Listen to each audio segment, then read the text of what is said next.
গোলাঘাট জেলার দইগ্রাম অভয়ারণ্যে দুষ্কৃতীদের তাণ্ডব।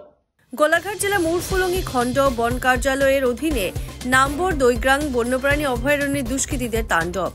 টহলদারি বনকর্মী এবং দুষ্কৃতীদের মধ্যে গুলি চালনার ঘটনা। গুলি চালনায় ক্ষয়ক্ষতির কথা এখন পর্যন্ত জানায়নি বন বিভাগ। দুষ্কৃতীরা গাছ কেটে থাকার অবস্থায় সংঘটিত হয়েছে ঘটনাটি। ঘটনাস্থল থেকে একটি বাইক, একটি সাইকেল এবং কাঠ চেরার মেশিন সহ দা উদ্ধার করেছে বন বিভাগ। বর্তমানে সমগ্র ঘটনার তদন্ত অব্যাহত রেখেছে বন বিভাগ। আসলে আমি সদায় নাম্বৰ দইগ্ৰাম অভয়াৰণ্যত টহলাই কটাব গৈ থকা হয়। যোৱাকালি আমি টহলাই কটাবত গৈছিলোঁ। তাতে অভয়াৰণ্যৰ মাজতে কোনো দুষ্কৃতিকাৰীক আমি প্ৰত্যক্ষ কৰোঁ। প্ৰত্যক্ষ কৰাৰ পিছত তেওঁলোক সেই স্থান এৰি পলাই গুচি যায়। তথাপি তেওঁ আক্ৰমণৰ চেষ্টা কৰিছিলে, কিন্তু আমাক কোনো এজন কৰ্মীক আক্ৰমণ কৰিব নোৱাৰিলে। হয়, আমি প্ৰাণ ৰক্ষাৰ কাৰণে আক্ৰমণত যিহেতু চেষ্টা কৰি আহিছিলে, সেই প্ৰাণ ৰক্ষাৰ কাৰণে আমি একজাক গুলি ফুটোৱা হয়। আমি তেওঁলোকৰ পিছা কৰোঁ, কোনো সম্ভেদ নাপাওঁ। পুনৰ আজি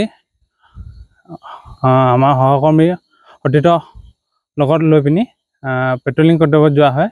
তাত পেট্ৰলিঙৰ যি অৱস্থা দেখা পাওঁ, তেওঁৰ কিছু দূৰতে এখন চাইকেল আৰু বাইক আমি দেখা পাওঁ। সেই বাইকখন জব্দ কৰি আঞ্চলিক বন বিষয়া কাৰ্যালয়লৈ লৈ অহা হয়। আজি আমি টহলাই কটাব যাওঁতে সেই স্থানৰ ওচৰতে এখন মটৰচাইকেল আৰু এখন চাইকেল জব্দ কৰোঁ। সেই বিষয়ে আমি বগিজান আৰক্ষী থানা অৱগত কৰোঁ আৰু আঞ্চলিক বন বিষয়া অৱগত কৰি জব্দ কৰা চাইকেলখন আৰু বাইকখন আঞ্চলিক বন বিষয়া কাৰ্যালয়লৈ লৈ যোৱা হয়। কালি তোমালোকে কি উদ্ধাৰ কৰিছিলা? যোৱাকালি আমি সেই সময়তে এটা মেচিন আৰু এখন দা উদ্ধাৰ কৰিবলৈ সক্ষম হওঁ। আমি বৰ্তমান ঊৰ্ধ্বতম কৰ্তৃপক্ষৰ লগত যোগাযোগ কৰি আইনগত ব্যৱস্থা